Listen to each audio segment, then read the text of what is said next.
उपस्थित भगवत रस रसिक जिज्ञासु वृंद,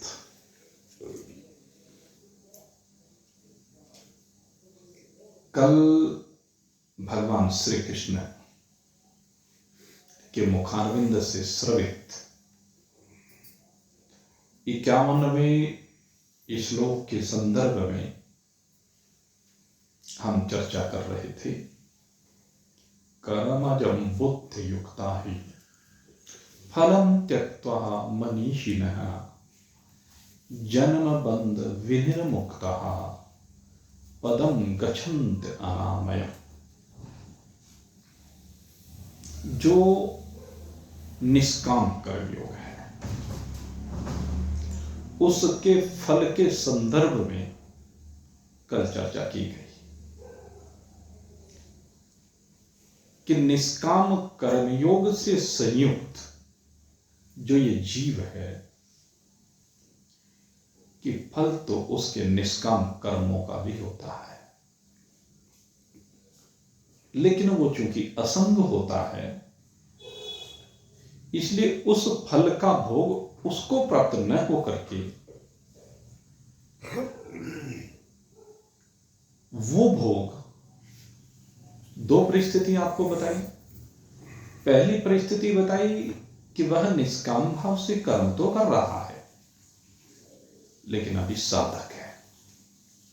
अगर साधक है तो उसके अंतःकरण का मन दोष निवृत्त होकर के उसका अंतःकरण निर्मल हो जाता है। ये उस निष्काम कर्म का फल है। दूसरे, अगर यदि वो सिद्ध है, सिद्ध से तात्पर्य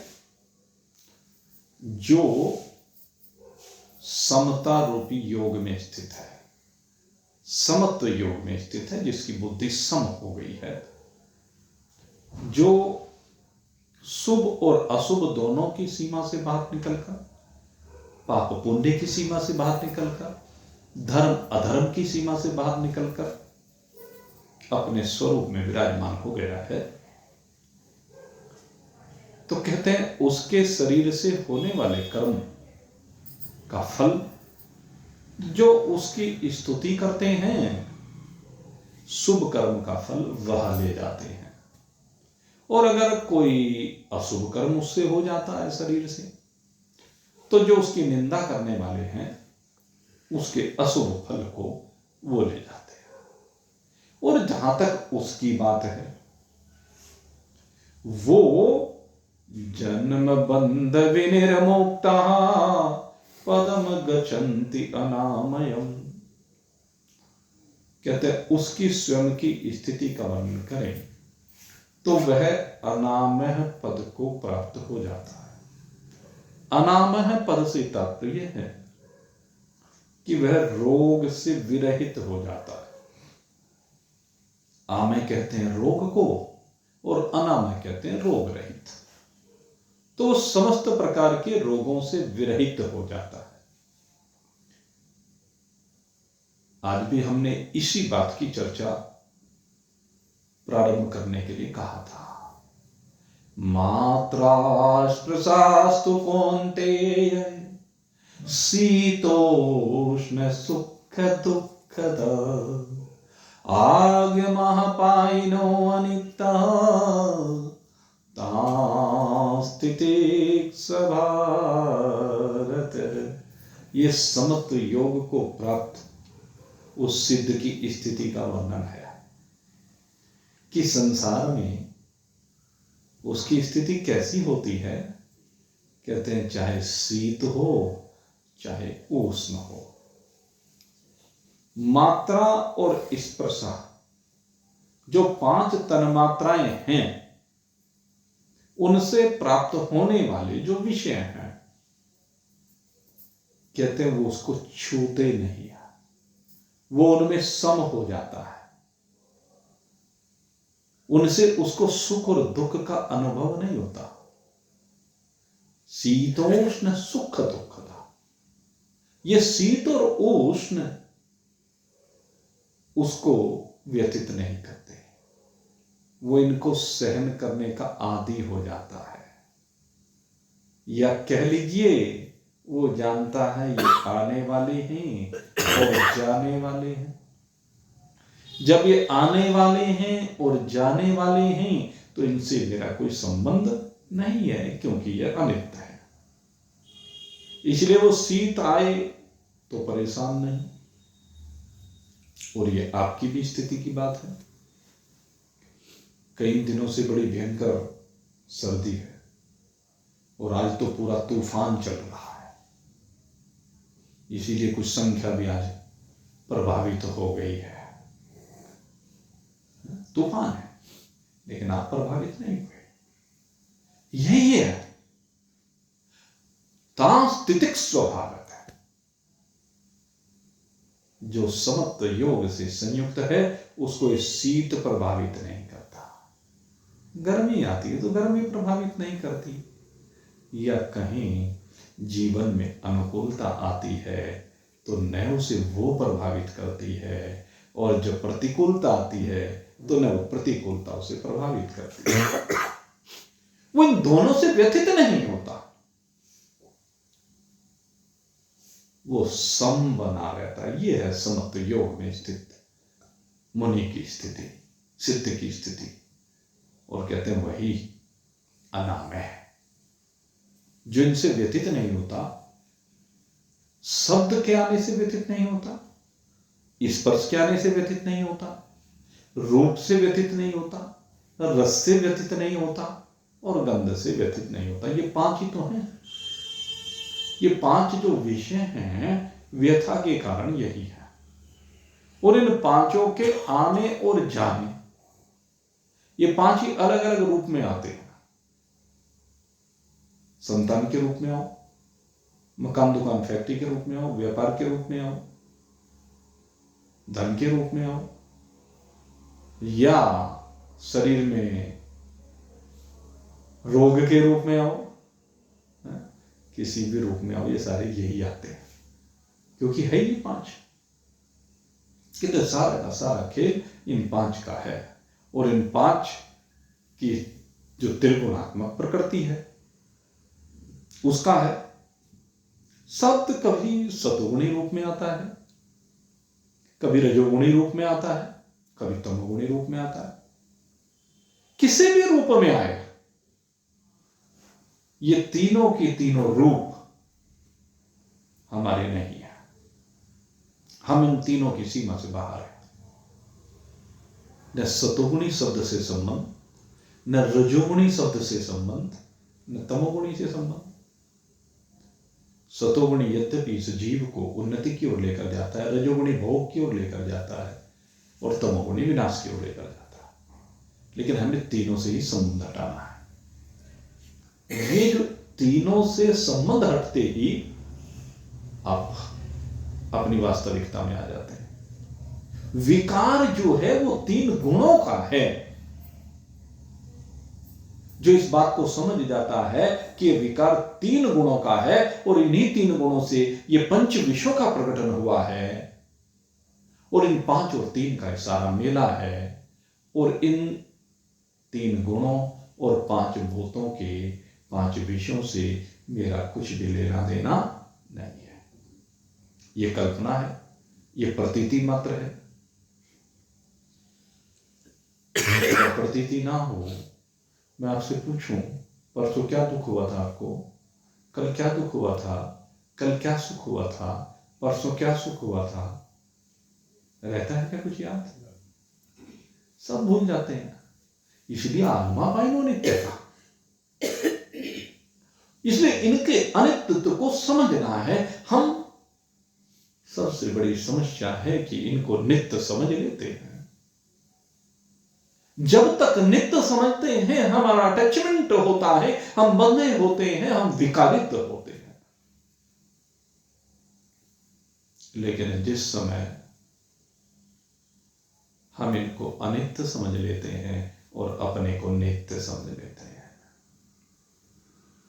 इनको अनित्य समझना है और अपने को नित्य समझना है। नित्य समझ ले तू अपने को, कर अनित्य का दान, थोड़े दिन में आने वाला मौत का है तूफान।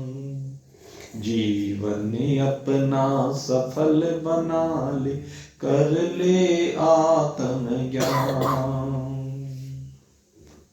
क्या कर ले? अगर जीवन की सफलता चाहता है तो आत्मज्ञान कर ले। अभी डॉक्टर साहब ने एक सेंटेंस बोला था, यही हो, life in life, life in life, अनित्य में नित्य, लाइफ इन लाइफ, जीवन में जीवन। हमें जीवन इस शरीर में दिखाई देता है, लेकिन जीवन शरीर में नहीं है, जीवन कहीं और है।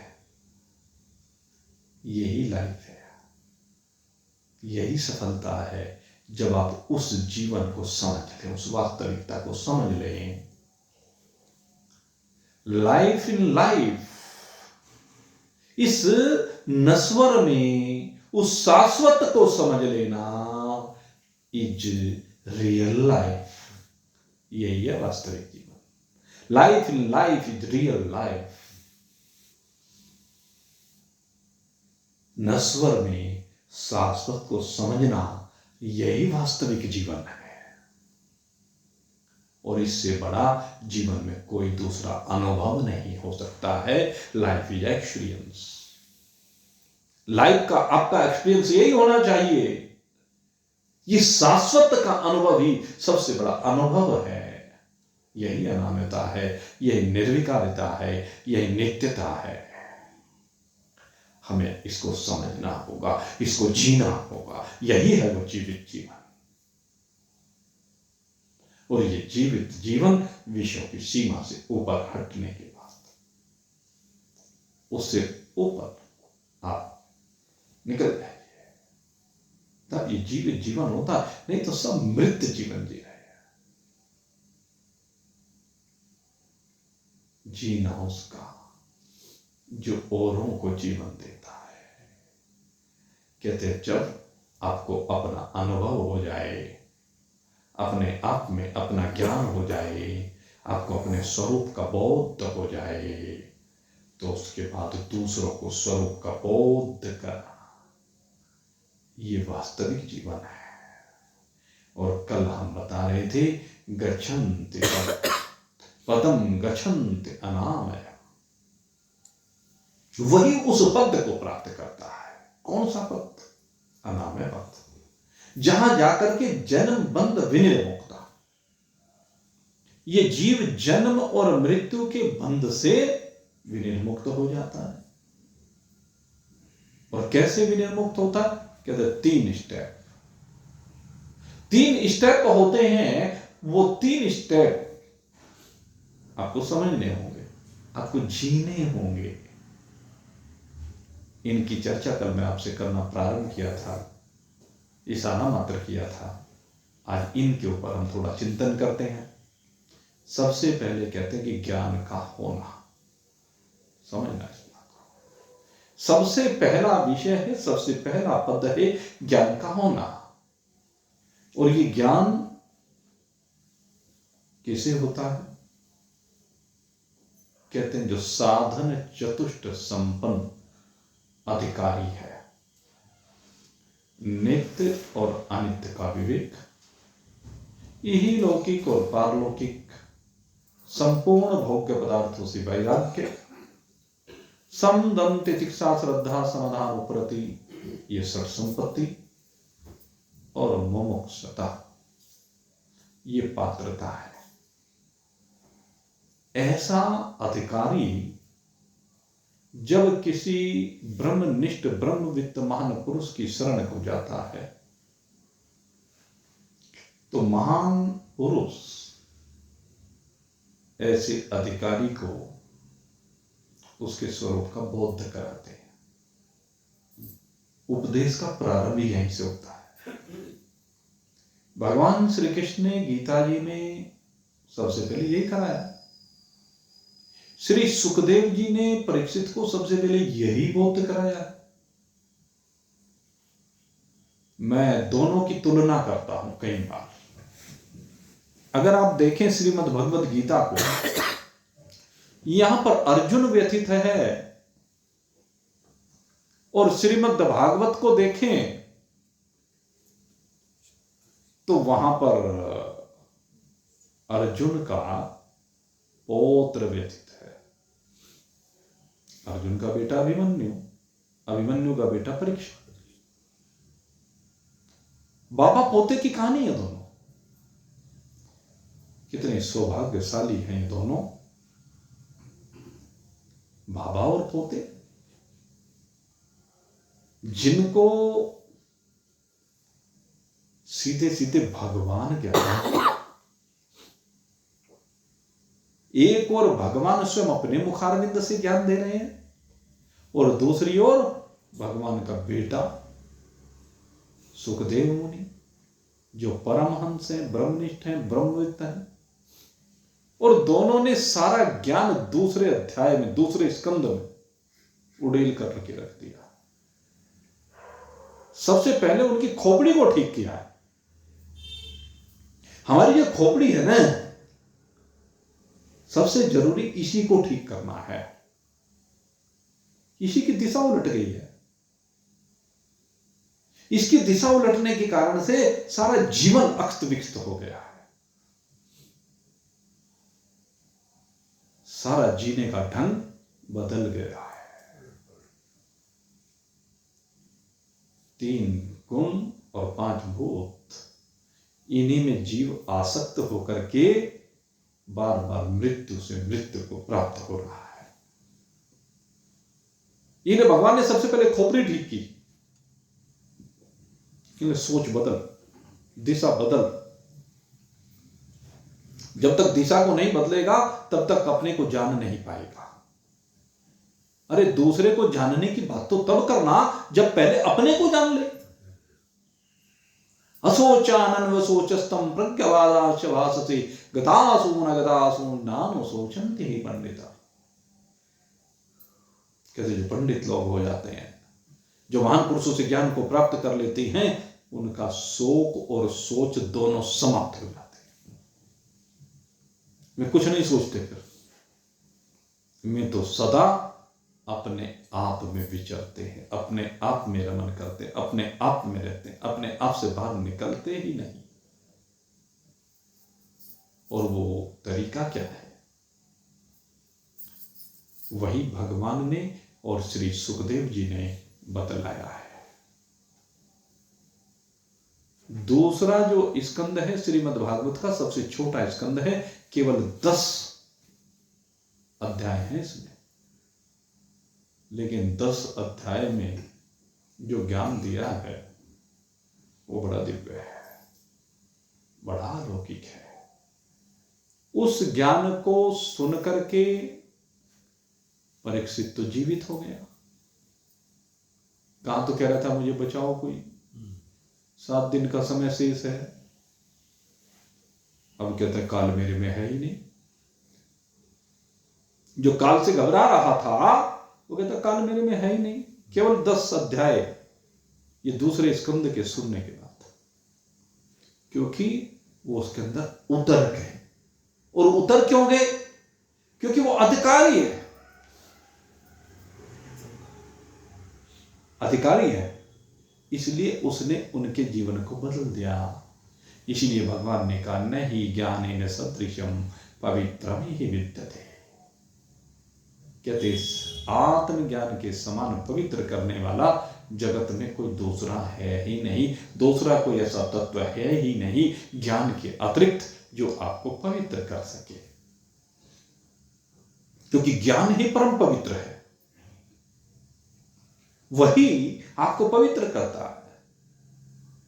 जितना कूड़ा कचरा है उसको ये ज्ञान ही बाहर निकालता है।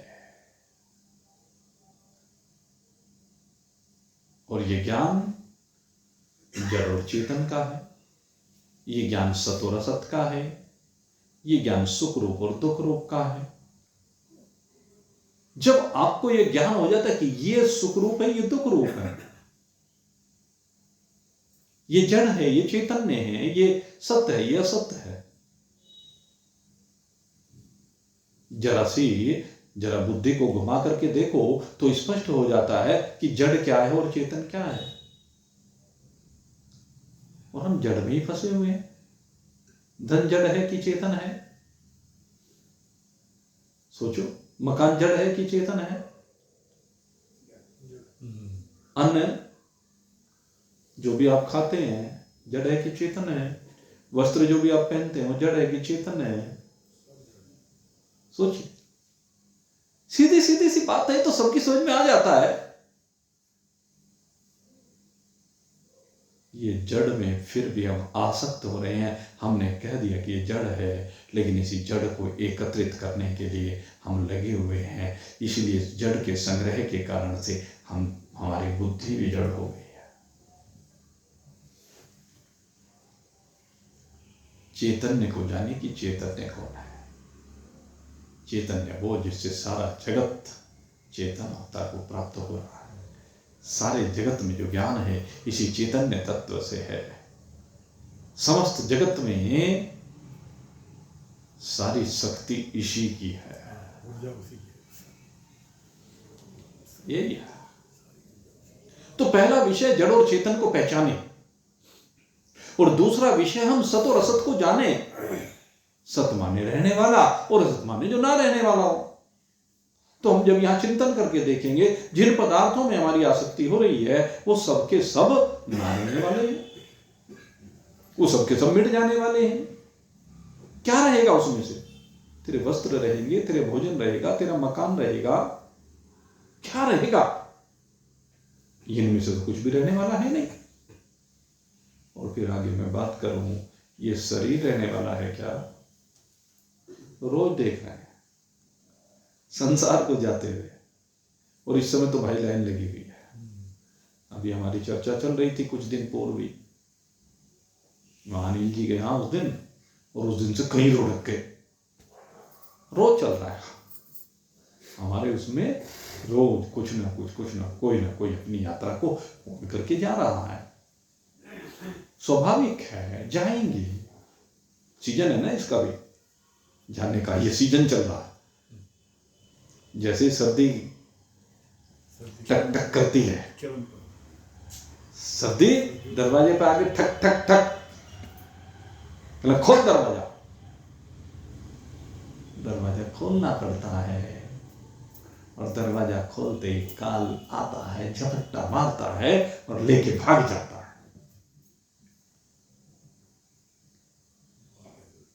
पता नहीं 15 दिसंबर से लेकर के और पूरी फरवरी तक, बल्कि 15 मार्च तक, 3 महीने पूरी स्पीड के साथ ये काम चलता है भाई। तो शरीर सबके जा रहे हैं, लाइन में हमारे शरीर भी लगे हुए हैं। किस दिन किसका शरीर चला जाए वो भरोसा है क्या?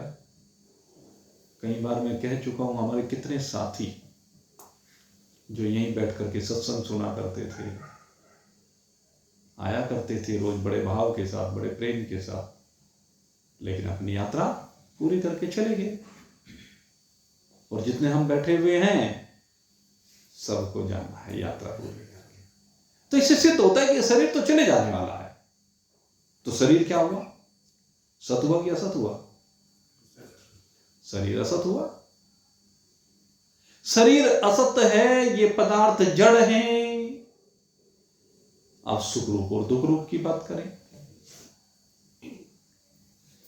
सुख रूप क्या है यहां पर और दुख रूप क्या है? मकान मिलता है तो सुख हो जाता है, मकान चला जाता है तो दुख हो जाता है। रसगुल्ले खाने को मिल जाते हैं तो सुख होता है, ना मिले तो दुख होता है। कल मिले थे ना खाने को, आज भी मिलेंगे।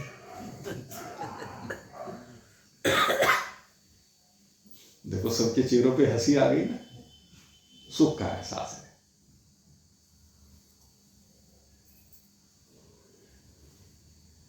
तो सुख और दुख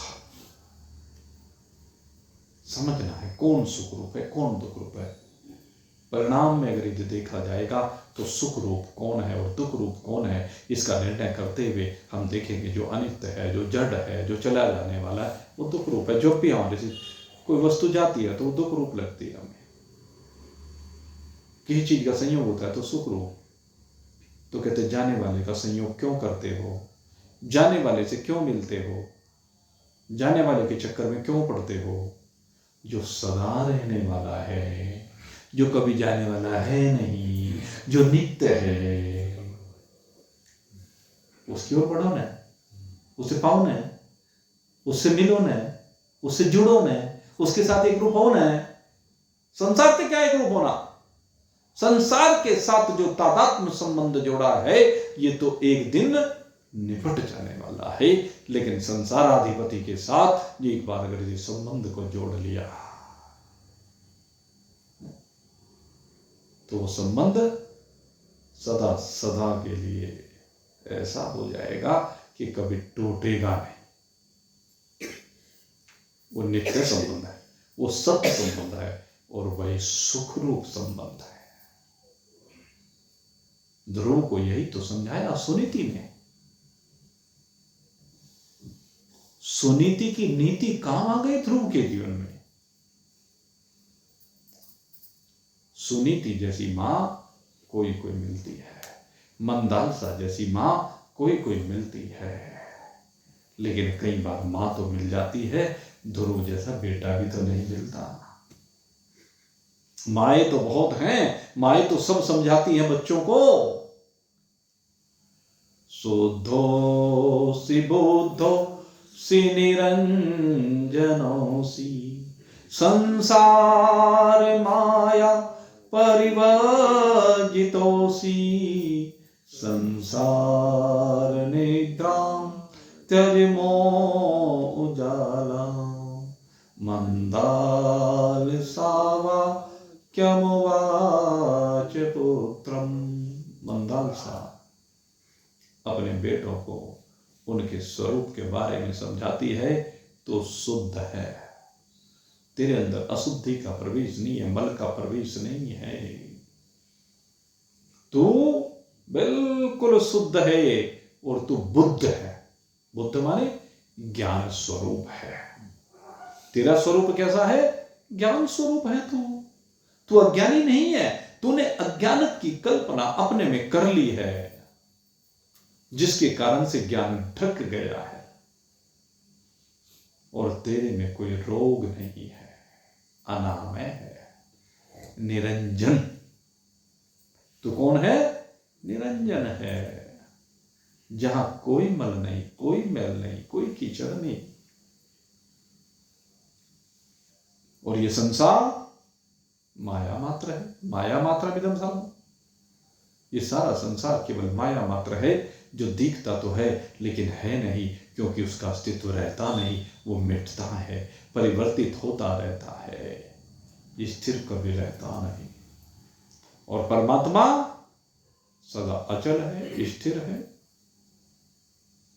वो व्यापक परमात्मा ही स्थिर तत्व है। जैसा बचपन में है वैसा जवानी में और वैसा ही बुढ़ापे में, पिछले शरीर में भी और अगले शरीर में भी सदा एक रस रहने वाला है। तो यही तत्व का उपदेश भगवान श्री कृष्ण ने अर्जुन को दिया, सुखदेव जी ने परीक्षित जी को दिया, और अवधूत दत्तात्रेय ने यदु महाराज को दिया। देखो ये कुल कैसा दिव्य कुल है,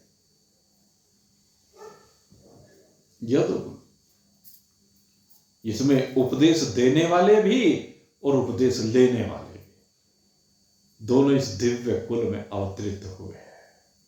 महाराज यदु ने भगवान अवधूत दत्तात्रेय से विद्या प्राप्त की, तो उसका परिणाम ये हुआ कि महाराज यदु के कुल में भगवान श्री कृष्ण अवतरित हुए हैं।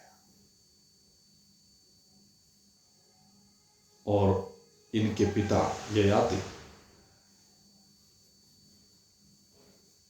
दूसरा पुत्र पुरु, जिसने अपनी जवानी अपने पिता को समर्पित कर दी। उसका वंश कैसा हुआ? क्या उपदेश लेने वाला हुआ, जिसमें अर्जुन उपदेश लेता है, परीक्षित उपदेश लेते हैं। दोनों ने उपदेश को प्राप्त किया, और आगे परीक्षित ने नहीं, जनमेजय ने भी उपदेश प्राप्त किया। ये तीसरा आगे पड़ोता भी है, आपको बताएं। जनमेजय को स्वयं भगवान वेदव्यास जी ने उपदेश दिया है। भगवान वेदव्यास जी के श्रीमुख से ही ये महाभारत जैसा दिव्य ग्रंथ, श्रीमद् देवी भागवत जैसा दिव्य ग्रंथ जनमेजय को सुनने को मिला है। परीक्षित को उन्हीं भगवान वेदव्यास जी के द्वारा रचित श्रीमद् भागवत का उपदेश उनके पुत्र से सुनने को मिला, और गीता जी को जो संग्रहित किया वो भी भगवान वेदव्यास ने किया। तो देखो सब जगह भगवान वेदव्यास, ये कृष्ण द्वैपायन वेदव्यास जी, इनकी महिमा देखिए, सर्वत्र यही दृष्टिगोचर होते हैं, क्योंकि यही ब्रह्म है, ये ब्रह्म ही तो है। तो बड़ा दिव्य कुल है ये। जिसने भी इस उपदेश को प्राप्त किया, इस उपदेश को प्राप्त करने के बाद असत्य से, जड़ से, दुख रूप से अपने को विलग कर लिया, वो सत्य तत्व में, नित्य तत्व में, ज्ञान तत्व में विराजमान हो गया। तो 3 स्टेप की मैं बात कर रहा था। पहला स्टेप है श्रवण, ज्ञान को सुनना, सबसे पहली बात है। ज्ञान को सुनना पड़ेगा, समझना पड़ेगा, पहला स्टेप यही है। हम किसी महान पुरुष के पास जाते हैं, और महान पुरुष के पास जिज्ञासा लेकर के जब जाएं, तो हमारी समझ में आ जाना चाहिए कि शरीर विनाशी है और मैं अविनाशी हूं, इसको ज्ञान कहते हैं। जब ये समझ में आ जाता है, अब दूसरा स्टेप इसके बाद प्रारंभ होता है। कहते समझ में तो आ गया, लेकिन अब जी रहे हैं क्या? ज्ञान समझ में तो आ गया, लेकिन जी रहे हैं क्या? डॉक्टर ने बता दिया फलानी औषधि लेनी है और ये परहेज करना है, तो आप ठीक होंगे। अब बात यह है, डॉक्टर ने औषधि देती, अब वो औषधि ली क्या? विधि पूर्वक ली क्या? सही समय पर ली क्या? और औषधि के साथ जो टर्म्स एंड कंडीशंस लगाई, आप देखते हैं टर्म्स एंड कंडीशन अप्लाइड, ये लिखा आता है। जो भी चीज आप लेते हैं टर्म्स कंडीशन की बात होती है। बिना टर्म्स और कंडीशन के आप कोई भी सामान खरीद करके लाएं तो उसकी गारंटी नहीं मिलती है। तो टर्म्स एंड कंडीशंस क्या है? ये परहेज। सद्गुरु वैद बचन विश्वास, सद्गुरु वैद बचन विश्वास, संयम यह न विषय की आशा। संयम क्या है? परहेज क्या है? विषय की कोई आशा मन में ना रहे, ये परहेज है। तो जिसने इस परहेज को किया है, जिसने सही समय पर औषधि ली है, तो इसको कहते हैं दूसरा स्टेप का पालन करना, यानी गमन करना। पहला स्टेप ज्ञान को प्राप्त करना, दूसरा स्टेप गमन करना, जीवन में उतारना, कहे के अनुसार चलना, गुरु ने जो उपदेश दिया है उसके अनुसार जीवन को जीना, गुरु के दिए हुए उपदेश को अक्षरत पालन करना, उसकी अवहेलना ना करना। नहीं तो लोग मजाक उड़ाते, कुछ भी कह दे, अपनी इच्छा की बात है, लेकिन जो कुछ भी कह दे, कह तो गुरु के ऊपर क्या फर्क पड़ता है? फर्क तो तुम्हारे ऊपर पड़ता है। अगर यदि आपने औषधि नहीं ली, अगर परहेज नहीं किया, तो किस पे फर्क पड़ेगा? परहेज नहीं किया तो फर्क किस पे पड़ेगा? गुरु जी तो पूरे हैं, चेलेज पे फर्क पड़ेगा। और क्या फर्क पड़ेगा? कहते हैं जो वास्तविक फल है। अब तीसरी बात क्या है? फल की प्राप्ति।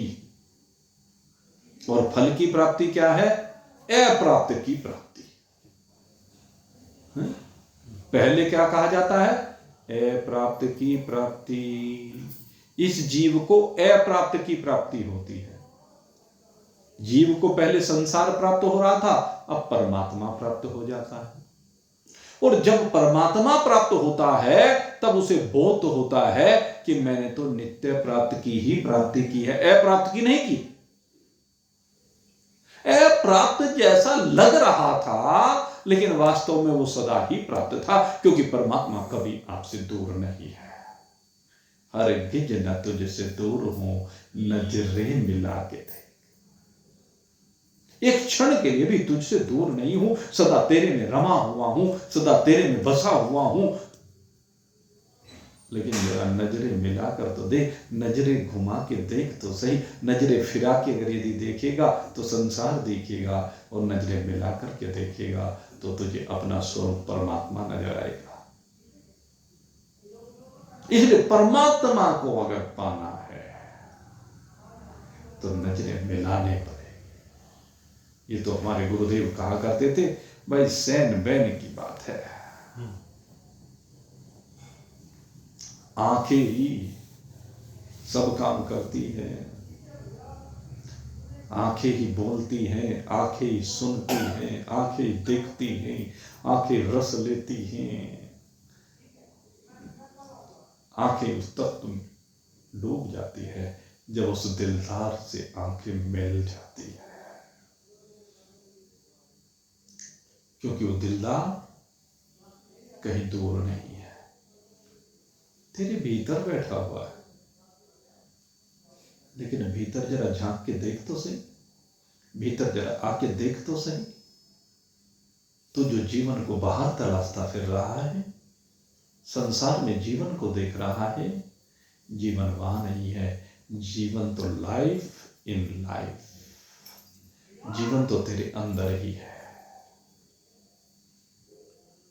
वास्तविकता को अगर जानना चाहते हो तो तेरे अंदर है, इसके निकट आ। इस दिल के तुम नजदीक जरा से आओ, इस दिल के तुम नजदीक जरा से आओ। है दिल ही में दिलदार की दर्शन पाओ, है दिल ही में दिलदार की दर्शन पाओ।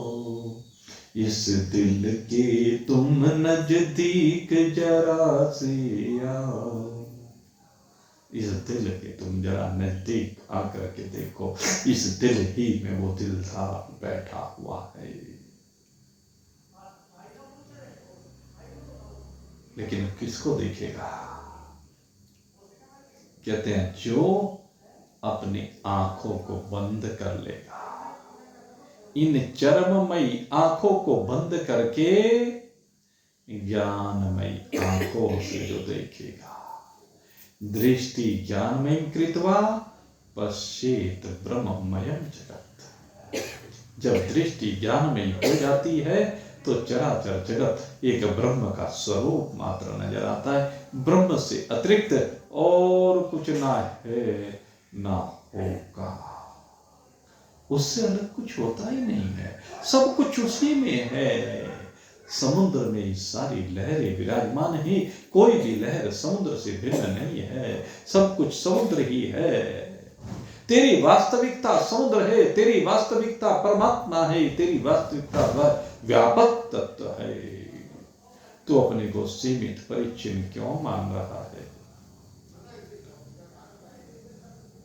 सीमित मत मान, परिच्छिन्न मत मान। तो अनंत है, असीम है, अपार है।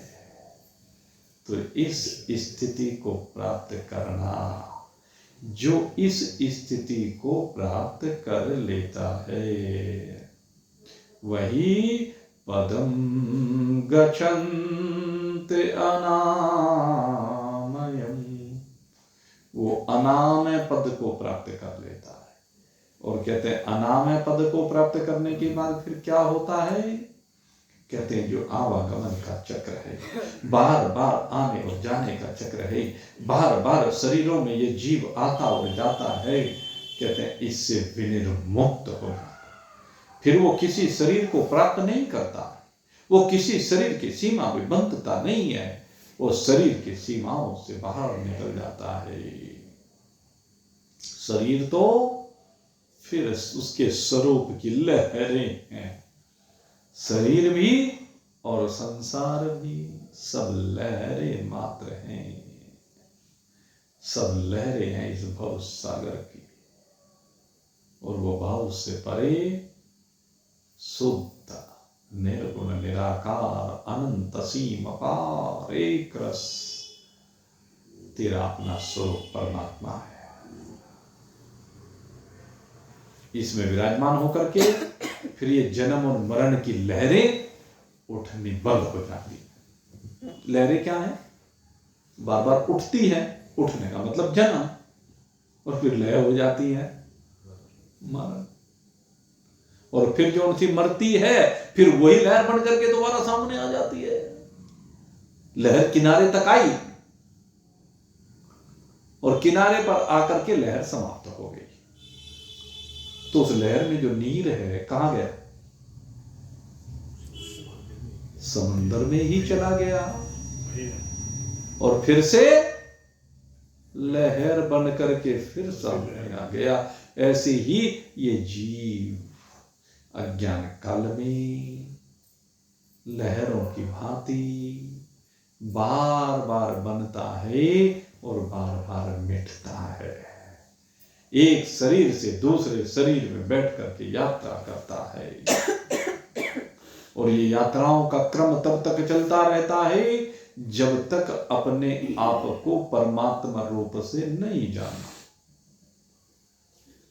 अपने आप को 3 गुणों और 5 भूतों की सीमा से बाहर निकल करके जिसने अपने आप को आत्म रूप से जान लिया वही पदम गच्छन्ति अनामयम उस पद को प्राप्त करता है जिसे कहते हैं निर्वाण, जिसे कहते हैं मोक्ष, जिसे कहते हैं परमात्मा के साथ एक रूप हो जाना।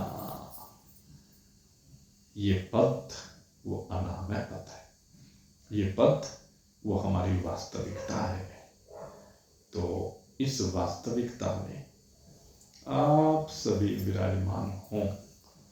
हमारा तो सदा यही उद्देश्य रहता है कि सब अपनी ब्रह्म स्वरूपता को प्राप्त करके आनंद से संयुक्त हो जाए और आवागमन के चक्र से सदा सदा के लिए मुक्त हो जाए।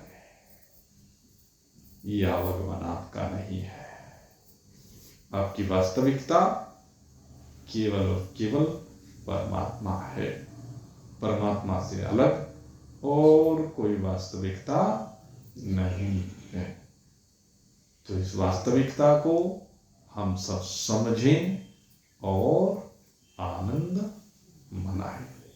इन्हीं स्वभावों के साथ आज का सत्संग अब यहीं पर पर्यवसान को प्राप्त हो रहा है। और भाई आज भगवान की कृपा से एक बड़ा दिव्य कार्य उसका शुभारंभ हो ही गया है।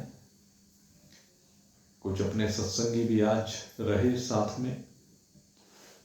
कैराना में आज से जनता रसोई का शुभारंभ कर दिया गया है। प्रतिदिन वहां पर जो भी असहाय लोग सम्मान के साथ जो भोजन प्राप्त करना चाहते हैं, जो हेय दृष्टि से ना हो, वो व्यवस्था की गई है। और भाई एक अपने ट्रस्ट का एक कार्यक्रम ये शिव कुमार जी की बहुत दिनों से इच्छा थी, बस आज इन्होंने निर्णय दे ही दिया। तो अभी एक कार्य शुरू कर रहे हैं। द्वादशी के दिन, प्रत्येक द्वादशी के दिन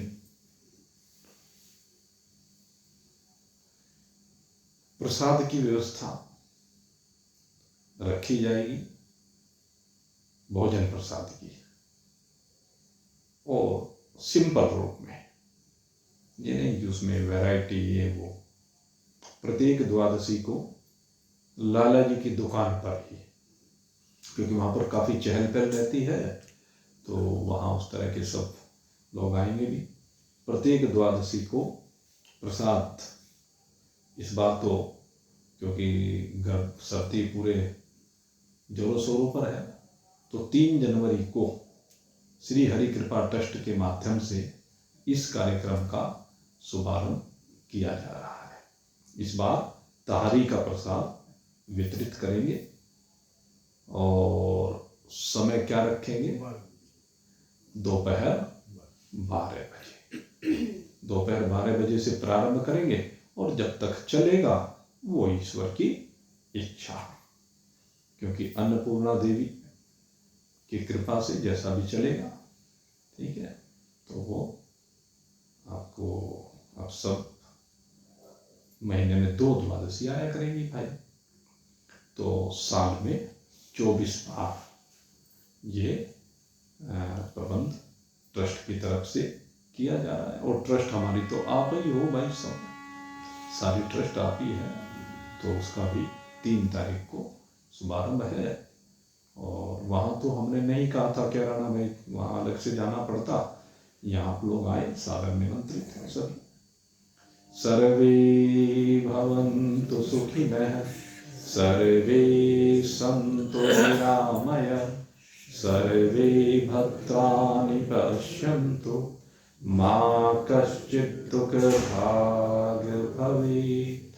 ओम शांति शांति शांति। बोलिए सच्चिदानंद भगवान की